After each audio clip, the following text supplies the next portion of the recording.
So my boyfriend, by listening to him, always somehow summarizes me the books and the videos and tells me that this is how relationships should be like, this is how health should be like, this is who you should prioritize in your life. It's an emphasis on the struggles that men face, whilst I feel mainstream media sort of places the struggle on the women's struggles, yeah. I just try to do within my immediate environment. I do my best, and I also take care of the loved ones, and I follow the advice that sort of resonates within me. My sister doesn't like him very much.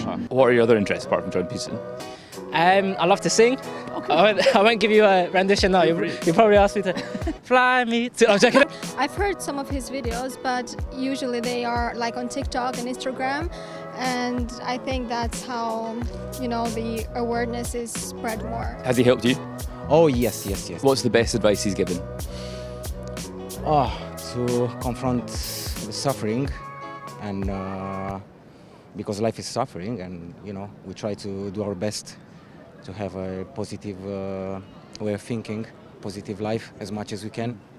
Further understanding relationships with my parents and who I can be, so that I can kind of fulfill my purpose and feel the symptom of happiness. How to behave in such a way that our physiology kind of encourages us to, have more serotonin and just be healthier people and feel not too much guilt about being masculine is kind of all right.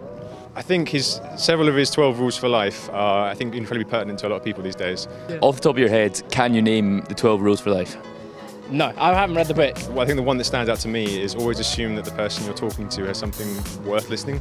Let kids skateboard in peace, something like that. Don't disturb them.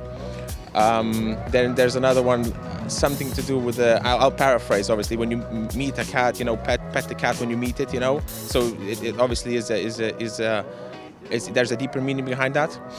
And then so there's stand up straight, and then there's tell the truth or at least don't lie. That's a really good one. Clean your room. Yeah, of course, that's a classic. And then that's 3. And there's one that's like, choose one thing and pursue it. Yeah, right? It might be in the second book. No, that's something like that. No, that's fine. That's the second book, I think. Yeah, that's the second book. And what's... Jordan Peterson gets stick because his fans are like a certain type of people. But I think any influencer would have that. I could show you Beyonce fans who'd be coming to this stadium right now. A lot of them would also be similar. They'd be having glitter on their faces. I don't know, but whereas Jordan Peterson fans probably they wouldn't be having glitter on their faces. I think any influencer will be having a certain type of crowd that follows them. They know already how amazing he is as a person, how intelligent and smart he is. So the advice that I will give is to follow his advices, his ideas, and try to live a positive life. Again, the stereotype applied to Jordan Peterson's fans is that they're kind of like right-wing incel. Like that's basically like if you read online, that's what kind of the stereotype is. How true do you think that is? I wouldn't be too sure. It's not like I'm a #1 fan of Jordan Peterson to be able to say this is what all his fans are like. I moved from Canada maybe 7 months ago to be here to follow my purpose and to follow through with what I believe my responsibility is to contribute to clean energy. And, over the last 3 or 4 years, following Jordan Peterson and consuming his content along with like Jocko Willink and a few other guys have been very helpful in being guides in that. Do you think there's such thing as a typical Jordan Peterson fan? Well, for a start, I was talking about, yes, I think there is. And the reason for that, I think, for example, I was talking about how he targets, for example, not targets, but the things he talks about, for example, is something like male suicide or the struggles that men face. So I think you're going to then see, for example, men. As you mentioned, you think your responsibility, or you believe your responsibility is to build clean energy. Jordan Peterson's quite cynical about climate change, isn't he? So, do you know, is there a conflict there, perhaps? I don't involve with anything political Okay. pertaining to Jordan Peterson and his position. What do you make of his political views?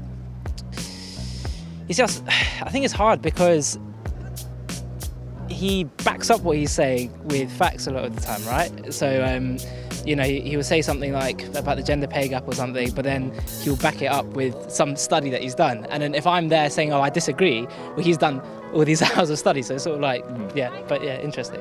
I think it's fair to give everybody a chance to be heard, and I think not necessarily make a first judgment.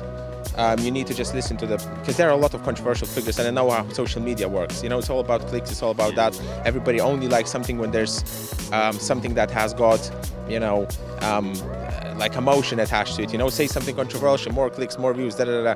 I just don't care about that. You know, I only assess the situation myself thoroughly and listen to that. And to be honest, I'm not even affected emotionally for 1 second. I do what I need to do and I move on. You know, I don't care what other people say or whatever other people do. I just try to do within my immediate environment. I do my best, and I also take care of the loved ones, and I follow the advice that sort of resonates within me. You know, that's my answer to that question. So I don't really care or have an opinion on something that, you know, controversial stuff. Basically, I don't mind about that. Does Jordan Peterson mainly appeal to men? There seems to be mostly men going to see him that I've seen tonight. Yeah, I've definitely noticed. I mean, my sister doesn't like him very much. I don't know if he mostly appeals to men, but maybe men just need to hear his message more. I think a big thing he's taught me, I think being a guy in the modern day, it's sometimes easy to see that our struggles are sort of pushed to one side. And he often goes through a lot of these stats, like most people who die of suicide are male. I think it's 3 times more male suicide rates in the UK than women, for example. And I think having a voice, as someone, as I said before, as big as him, how he's come up in recent years, having a voice saying those things that a lot of young men are thinking of, like those male suicide rates, having that on the media, I think is just really important. So yeah, I think it influences me in a good way when I see him say something like that, like male suicide rates. You know, I think he said more men have died